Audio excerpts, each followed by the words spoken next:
Mes parents m'ont envoyé un message, regarde le mariage en ligne. Ma sœur a dit, ne me gâche pas ça. J'ai cliqué sur annuler. Puis ils ont appelé en sanglotant. Je ne m'attendais pas à un appel téléphonique. Pas vraiment. Mais je ne m'attendais pas non plus à ce SMS. Il est arrivé à 9h14 du matin depuis le numéro de ma mère, mais signé par les deux, salut mon cœur. On pensait que ce serait probablement plus facile si tu regardais juste le mariage en ligne. Avec tous les invités et la famille de Baptiste, ça pourrait devenir compliqué. Sans offense. J'espère que ça te va. Je l'ai lu 2 fois. Puis encore. Ce n'était pas une dispute. Ce n'était pas une explosion. C'était un haussement d'épaule. Je fixais le message tandis que mon thé restait intact, froid maintenant, posé sur mon ordinateur portable. Une facture de 14 750 $ clignotait toujours à l'écran. Un acompte floral à mon nom. Pour le lieu que j'avais réservé pour le mariage auquel je n'étais pas le bienvenu. Pas vraiment. Je m'appelle Aurélien Duval. J'ai 37 ans. Je vis à Bordeaux, en Nouvelle-Aquitaine. Je travaille dans la stratégie pour une start-up d'énergie renouvelable. Je ne pleure pas facilement. Plus maintenant. Et ma sœur Léa, elle se marie samedi prochain, juste à l'extérieur de Saint-Émilion, avec Baptiste, l'homme que mes parents adorent pratiquement. J'ai aidé à le planifier. J'ai payé la majeure partie. Discrètement, efficacement, parce que c'est ce que je fais. Mais apparemment, je n'ai pas ma place. Je n'ai pas répondu. Je fixais juste la phrase qui faisait plus mal qu'elle n'aurait dû, j'espère que ça te va. Ils n'ont pas dit, ne viens pas.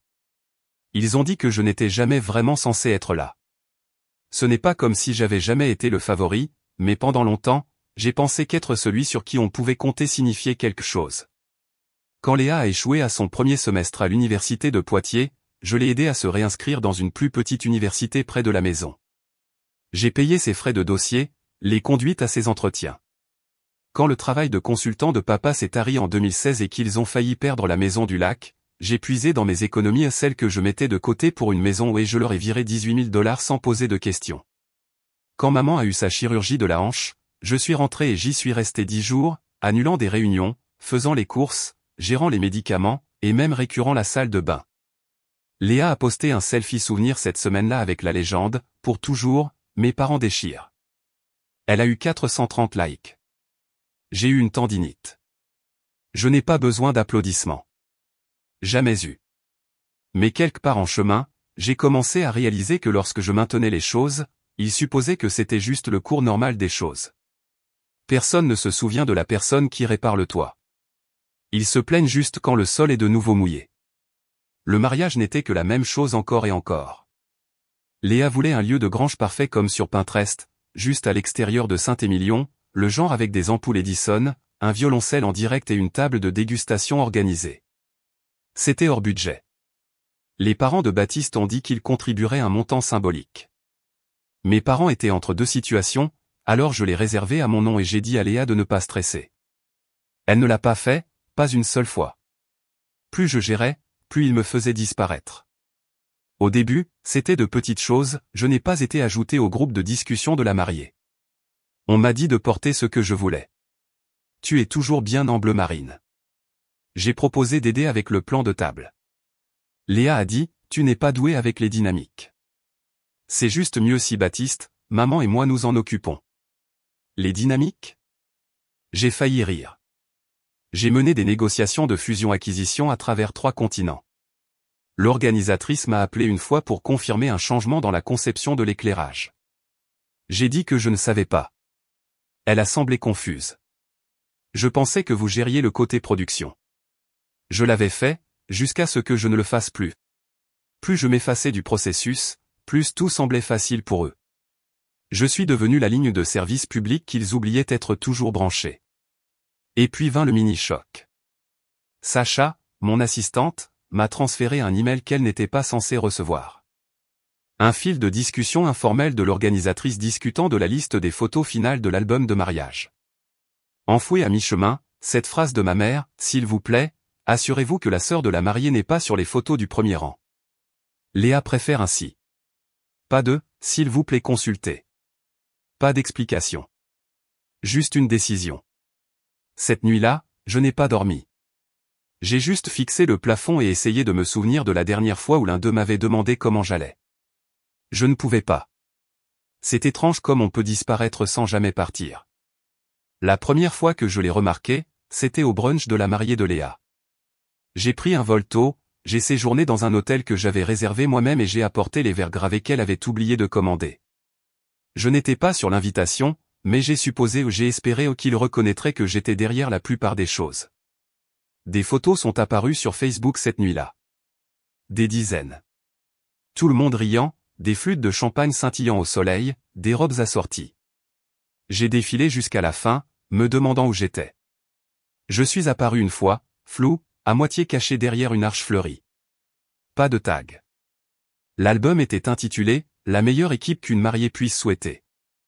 Je n'étais pas une équipe. J'étais un échafaudage. Une semaine plus tard, Léa a lancé le site web officiel du mariage. Je l'ai visité par habitude. Il y avait une section « Rencontrer les VIP », les demoiselles d'honneur, les parents, même le grand-oncle de Baptiste, Gary. Je n'étais pas là. J'ai cherché. J'étais là, tout en bas, sous une catégorie intitulée « Soutien de la famille élargie ».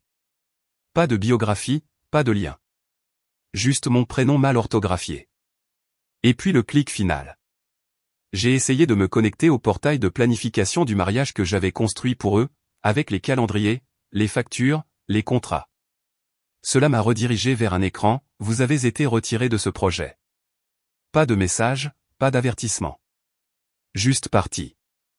Je suis resté assis là, fixant l'écran, et pour la première fois depuis longtemps, j'ai ressenti quelque chose que je ne m'étais pas autorisé à ressentir, l'humiliation. Pas de colère, pas de chagrin. Juste cette sensation silencieuse et mordante d'avoir abusé d'une hospitalité qui ne m'avait jamais vraiment été accordée.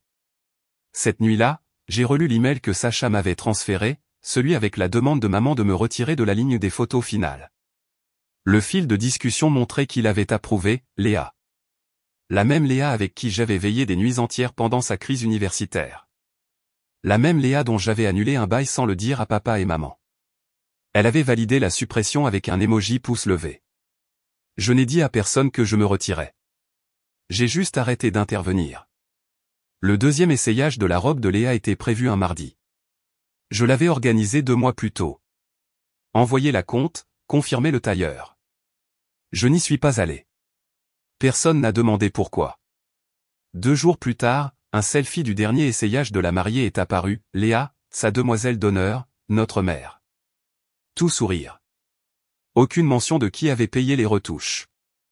Je me suis discrètement retiré du dossier Dropbox partagé intitulé « Mariage de Léa, famille Duval ». Personne n'a remarqué.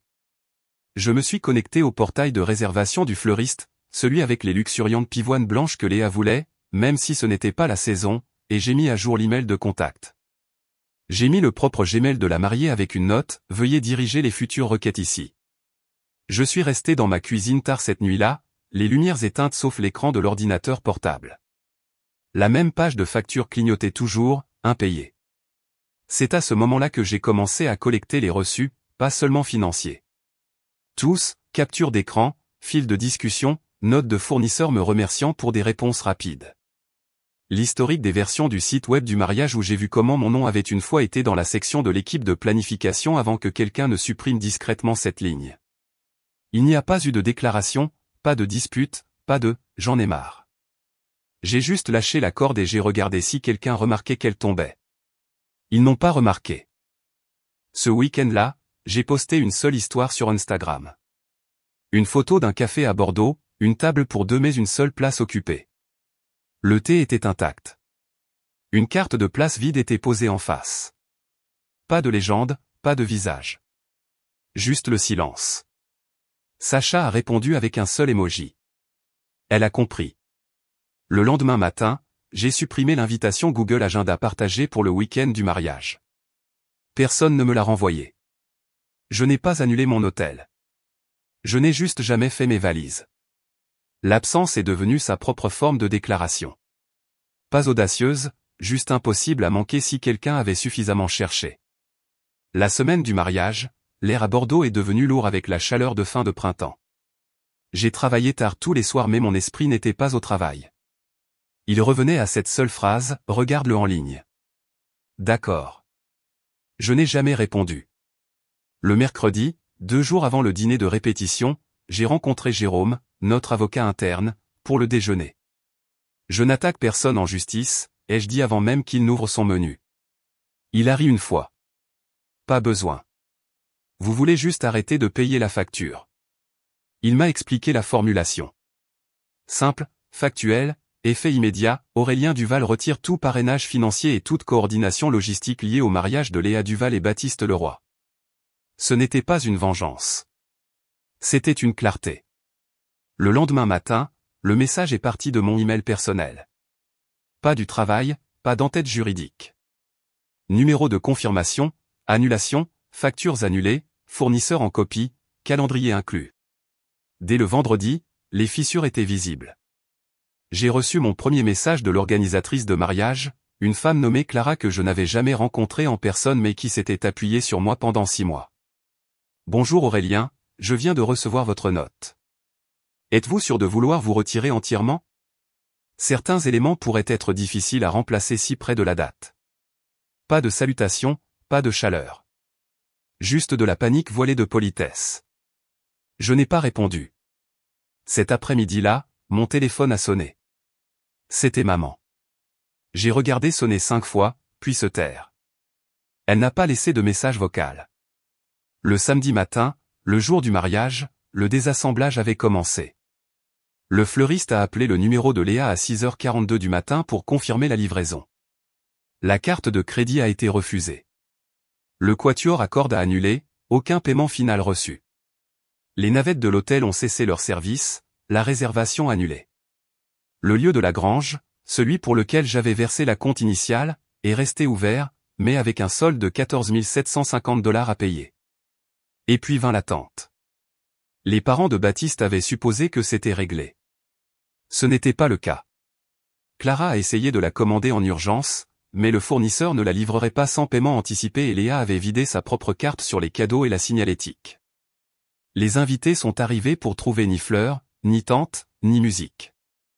Juste des chaises pliantes sur du gravier chaud et un autel à moitié décoré. Les photos qui en ont résulté étaient dures.